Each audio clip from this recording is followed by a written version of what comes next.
We are going to be doing a video today on trimming this miniature nano tank. There are a couple rice fish and a couple Amano shrimp inside. But first, let's take a look at this tank here and I'll explain exactly what we've got inside. So this has been set up since February 2023 and it was a Walmart clearance purchase that I made. It's a really cool cube aquarium. It was sold as a betta tank. Obviously, this is not acceptable for a betta fish, especially in 2026, right? But I purchased this tank and didn't really know what I was going to do with it. And it ended up on my wife's desk. So she looks at this aquarium every day. And recently, I trimmed a lot of the pearlweed. It's kind of hard to tell. So recently I went in and trimmed some of the pearlweed up at the front and kind of gutted out the middle of this aquarium, thinking that it would give the rice fish kind of a place to hang out there in the middle. And one day I was doing something with the pothos plant and ended up sticking that in here, which totally fills in that center area. So we're going to be taking that out. And I also, after trimming, had some hair algae pop up here in the front. And I have to imagine it was due to the damage that was done to the plants from the trimming. When they melt, they kind of release stuff that algae loves. But that's just a guess. I really have no idea exactly why hair algae popped up here in the front, but it did. So I added a couple Amano shrimp that you can see in there, and they've done a pretty good job of, I guess, eating all of it. I don't see any of it left, but what we have here is just pearlweed, gravel, and water. It's a pretty simple setup, and it's been going for several years now. So it's been a great tank. It's been very low maintenance and really haven't done anything with it other than feed the life that's inside and enjoy it, really. We haven't gravel vacked it once, and the plants are pretty much taking care of the nitrates. I've done some water changes on it, and I actually use a deli cup. It needs a top off. I'd like to keep the water up at the very top of this thing. But I use a deli cup for the water changes on these little aquariums because it's just so easy to do. But my plan today is to get in here and open it up some more because a comment was made to me recently from the office that said something like, man, that stuff's really starting to grow up fast again. And, it's getting kind of hard to see the stuff already and got the big pothos in the way. So it looks great now on camera, especially with that shrimp there on the root. But when you go to look into it in the office area, it's just not as open as it was when I first trimmed it. So I think I'm going to try to tease some of these long stems of pearlweed back up towards the sides of the tank if I can. If not, I'm going to trim some out. But first things first, I think just by removing the lid is going to take care of those roots that are all in the way. And I'm going to try to kind of pull it out slowly so we don't kick up too much stuff. But this trimming has only been in there for a few weeks and these roots are really growing very well. It doesn't take long for pothos to start growing roots like this in an aquarium, especially one with a lot of waste at the bottom. So if you haven't seen it yet, I've got a video on my channel where I actually tested the waste in my aquariums.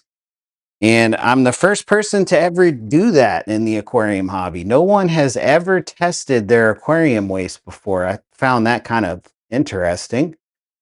So I got the testing done and it showed that aquarium waste, that brown fluffy stuff at the bottom of our fish tanks, has literally everything it would need to have to grow plants really, really well.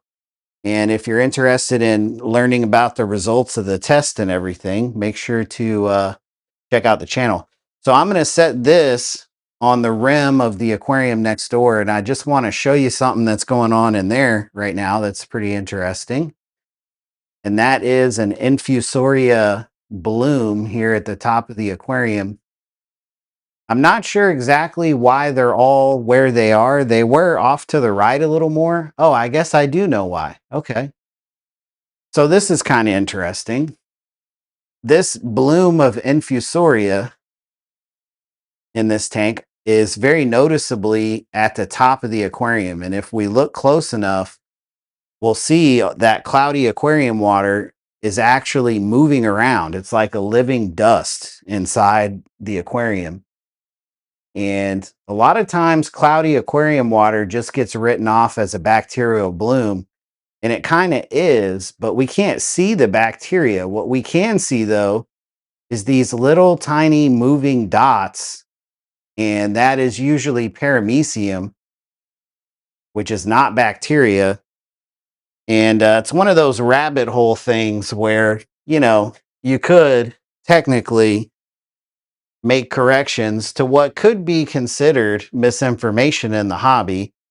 To put it lightly, it's definitely oversimplification in the aquarium hobby of what's happening in our fish tanks. But anyways, those swimming dots that we see moving around all weird, those are paramecium. And I didn't realize, but I realize now that there's a couple leaves right here. See that? There's one here, or there's like three. These leaves were over here earlier, and that bloom was over here. Now the leaves are right here, and the bloom is definitely following it. So what I'm going to do, so we can just test out my theory, right, is we'll move these leaves over this way, and we'll see if that bloom of stuff moves over with it. I know I just kind of wafted some that way, but you can still see the majority of it over here is unaffected. So we'll see if it kind of follows. Maybe there's like bacteria and stuff that gets released when plants break down, is my thought of why it was hanging out right underneath where those plants are. It looks like it's being drawn right back over to the center. That's interesting. So yeah, we'll check on that. And I went ahead and put the Pothos plant up here for now, so it's going to be watching us as we do our work.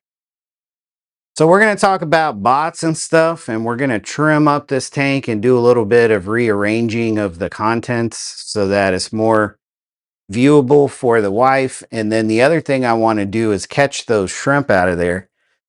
Those are sun orange Amano shrimp, and you might have just seen a really small Neocaridina shrimp center of the screen there. And I want the Neos to be able to eat. That's not going to be possible with the Amanos in here. I think I put 3 in there. So it only took a couple days for them to knock that algae out.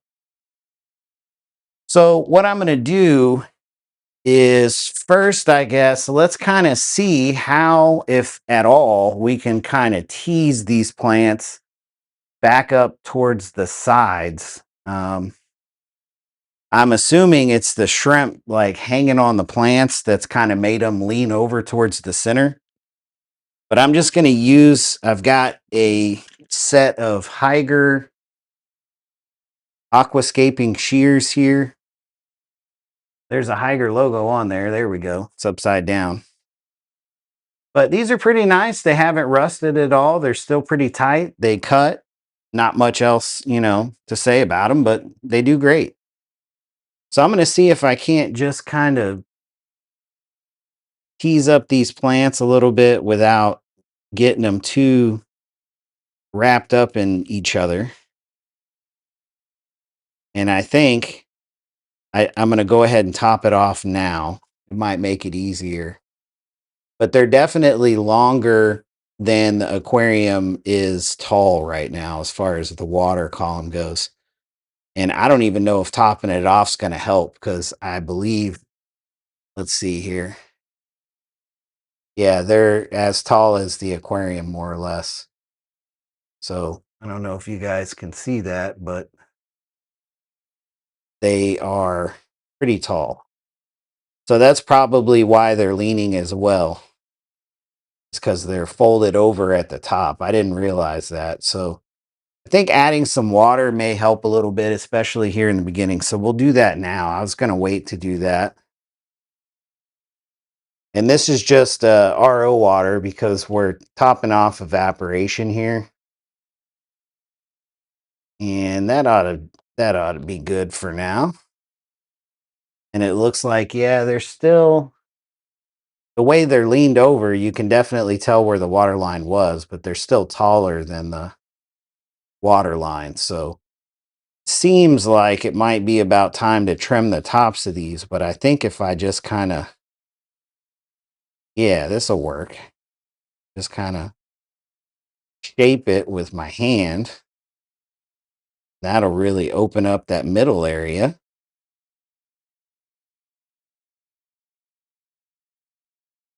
And then I think I'm going to retrim the middle for sure. Oh yeah, that looks cool. That looks great.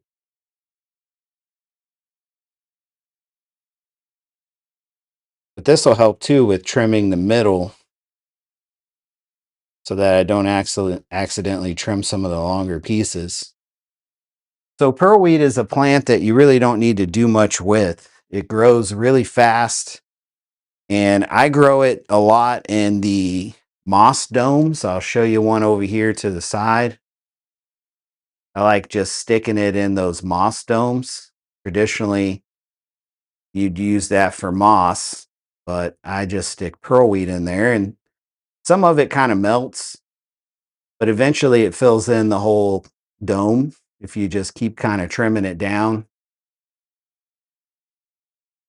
So with this pearlweed in this tank, it's got, unlimited amounts of fertilizer down in the substrate. It's never been gravel vac.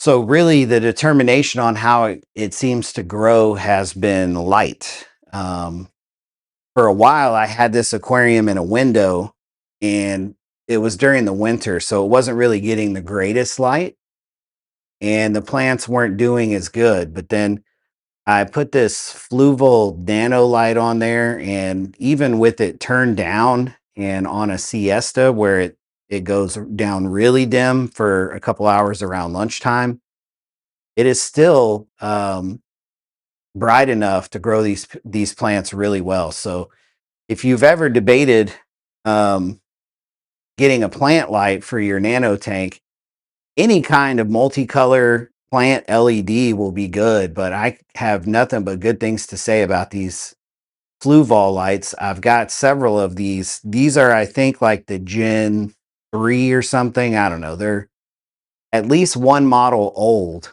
And so if you maybe can't put out the cashola to get a brand new Fluval nano light, if you look on eBay, there's a lot of people that are upgrading that sell them used. And I think I paid like $20 a piece for them used. So the value's definitely there. Okay, so the plan is to knock this stuff down that's in the middle without taking out any shrimp. We got a fresh molt here. Pretty cool looking.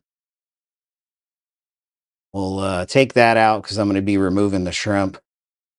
And I don't think the Neocaridina shrimp want to eat a molt from an Amano shrimp. But yeah, those sun orange shrimp, that's pretty cool, pretty big. These Amano shrimp molts are pretty tough. The Neocaridina shrimp molts just kind of disintegrate between your fingers, but man, these Amano shrimp molts are tough. Somebody asked me recently if I was going to try to be in the shrimp competition coming up. I think there's one at Aquashella for these Amano shrimp. I don't think they have a category for that.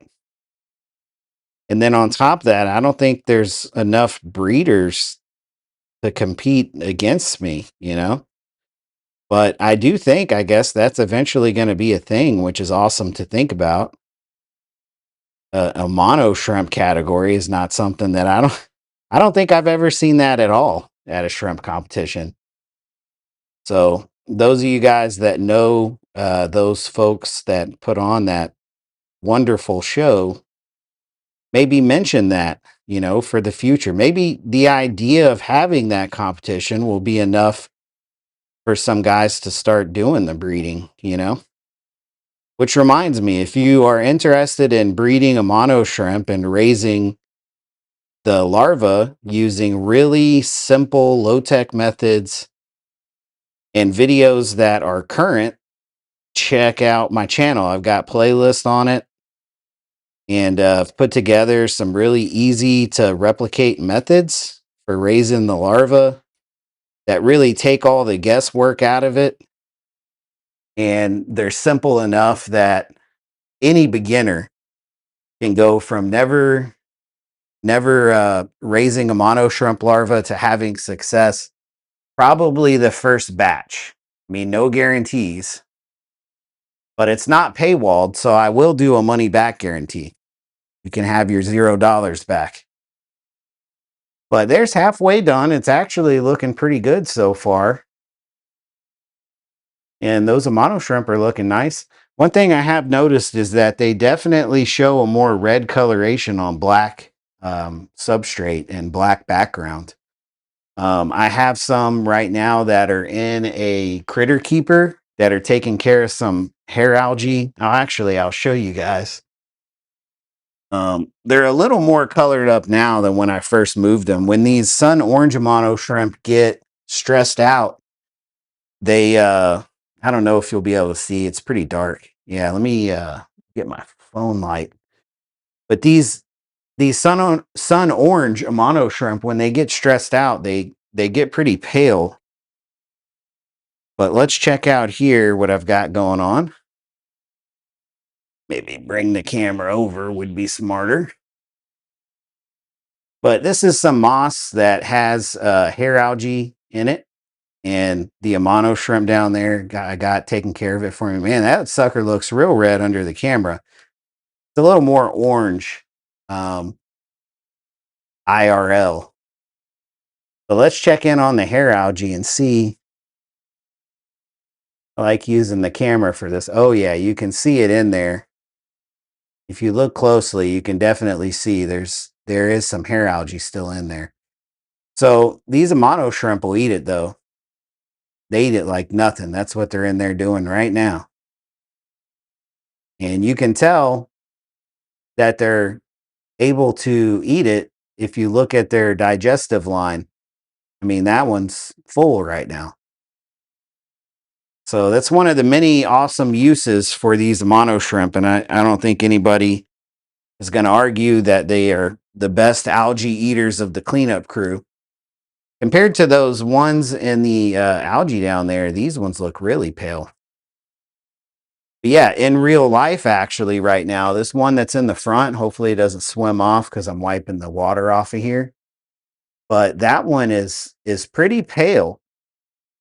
And like I said, I think it's because they want to match the substrate. And this substrate, as you can see, is a just kind of a regular neutral gravel. All right, what's awesome here is I was wondering if there was actually 3 I was going to have to catch. There's number 3 back there. So I wonder too if when they're out in the open on a tan substrate, if they're more pale, and then when they're like back in the shadows, they get darker as a camouflage. Because in the fish keeping hobby, a lot of us have a mono shrimp with what I would consider medium or even smaller size fish, like that 1 to 3 inch fish. And an adult mono shrimp is too big for a lot of those fish to eat. Not all of them, but too big for a lot of them to eat. And so people don't always think about like a mono shrimp being defensive because they're so food aggressive and bold, but they do have defense mechanisms. They are a prey item for sure, and bigger fish would love to snack on a mono shrimp without a doubt, right? So let's get back to trimming here. I'm going to trim this other side. I wanted to move to the other side of the aquarium. And let's get this stuff knocked out down at the bottom. And I'm going to change arms. So I'm going to move back over to the other side, move the camera, because it's like throwing a baseball with your non-dominant hand, or throwing a football trying to do this cutting with the wrong hand sometimes. All right, so let's start at the back here. See if we can't just keep it at the same level. That's really my goal, is to trim it straight across and not lower than the side I just trimmed, because then it's going to look wonky. But yeah, this little aquarium has been a blast to own because it's so interesting to look at, but it's really required no maintenance other than, water changes to get the stuff out that doesn't evaporate or that the plants don't eat. But it's been a really cool tank because you can just pick it up and move it. And, we've grown baby fish in it, like these rice fish. When I first put the rice fish in there, they were tiny. They were newborns. And so she's been able to watch them and feed them every day as they grow, which has been fun for her. Just little desk pets. Well, I got one of the 3 shrimp. I don't know where the other 2 went, probably in the back there. But I can look at getting them a little later. But yeah, I think that like I said, if I wasn't a creator and I didn't already verify my account long ago, I would probably feel like most people do, which is, why do I need to verify my account with an ID card or anything like that just to watch YouTube? I mean, I can watch YouTube without even logging in, And so as things change, even some TVs now apparently are able to communicate with YouTube and verify, I guess, the hardware and stuff like that, and has to do something, I think, with VPNs and all that. It's just crazy. It's a crazy world with the bots. Now let's see if I can catch this Amano shrimp. It knows now. They have some memory. So if I can nope. See how I gotta go slow next time. Gotta go slow. If you go slow, a lot of times they actually get into the net. They realize it tastes different than what they've been tasting. All right, we got another one. And it looks like maybe the head of that molt is in there. We got a 2-for-1 special. Let's release this bad boy over here in the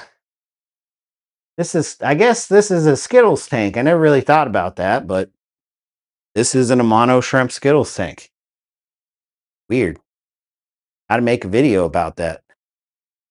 Okay, we got one more left in here, and I don't think it's going to come out. So we'll give it a second. It might be smart for me to drop a little food in the front. I fed this tank right before the video just to get the livestock out from in the back. Moving this tank from my wife's desk alerted everything inside that something was about to happen, So let me grab some shrimp food here, and I'm going to put a couple pieces in the front, and that should lure out that last mono shrimp from the depths. And I want to take a look at my baby lemon Amano shrimp, and we'll do a little quick update on them. They're the very first homebred Amano shrimp to be featured on social media. They haven't even been out that long, so I was in kind of a rush to get them when they came out. And when I finally got them, they were tiny, and had to wait for them to grow up. And once they did, we got to breed them, and now we've got a ton of babies in the tank directly next door to this one. So let's move the camera over, and we'll come back over to catch that shrimp maybe in a minute. Oh, I see it. I see it. Not even good at hiding. So there it is. Interesting. Very interesting. So we'll be back for you, maybe. But so here's a look at some teeny tiny Amano shrimp. Just seeing baby Amano shrimp this size is a pretty rare event, because usually people only get them on video when they're first born in their aquarium in freshwater. This is what they look like after they've went through their whole saltwater stage. That was a big one that swam by. So all of these yellow shrimp in this batch were all born on the same day, but there's definitely a bunch of different sizes in here, which is very interesting, the different rates they grow at. But man, there's a ton of them. I didn't count them. I don't like counting them until I go to sell them or trade them. But these Neocaridina shrimp that are in here are the coveted orange eye. And there are also a lot of babies in here. So you can see that one right there in the middle of the screen's a baby. And these little these little Amano shrimp, a lot of them are smaller than that. So check out how well these crypts grow, just weighed down. I just have little bitty strips of plant weight clamped down on a random root just to hold them down in the bottom of the aquarium.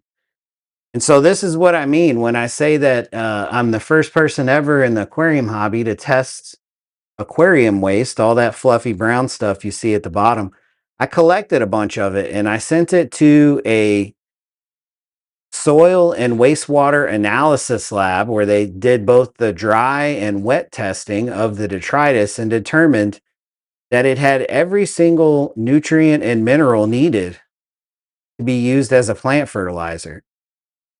And what's so funny about that, at least to me, is I just watched a video last night where a guy who is one of the gurus of the niche, he was doing in his video, oh, if you have gravel and you don't take out all the debris and waste from your gravel, well, it's just going to cause nitrate blooms and ammonia blooms, and there's going to be too much ammonia, right?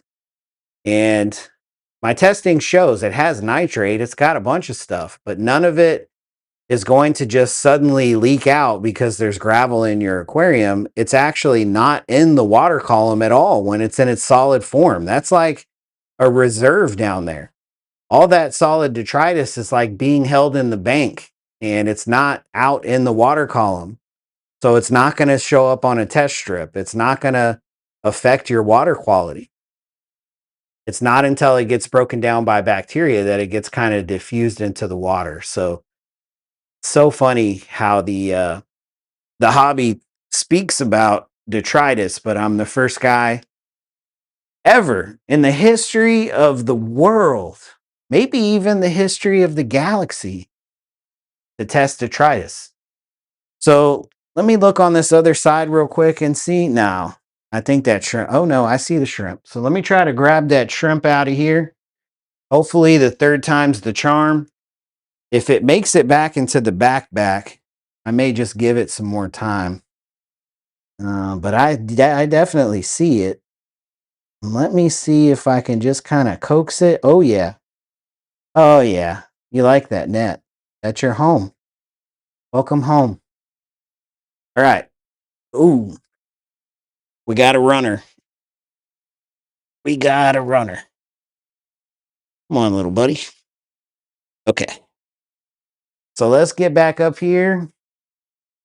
And we'll get this last one into its new, technically old home. This is where I took them out of. Oop. I was pointed at the wrong aquarium. My bad.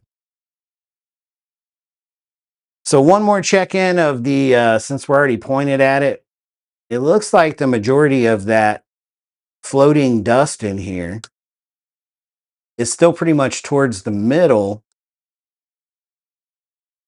But yeah, your shrimp can eat that, believe it or not. Baby fish can eat it, shrimp can eat it.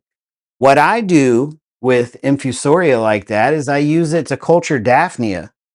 I found that you can completely replace green water with your Daphnia if you understand the life cycle of those little dots, because those little dots are the exact size food that your Daphnia needs. So it works out perfectly, because in most cases, you're already culturing it right in your shrimp tank. Isn't that cool?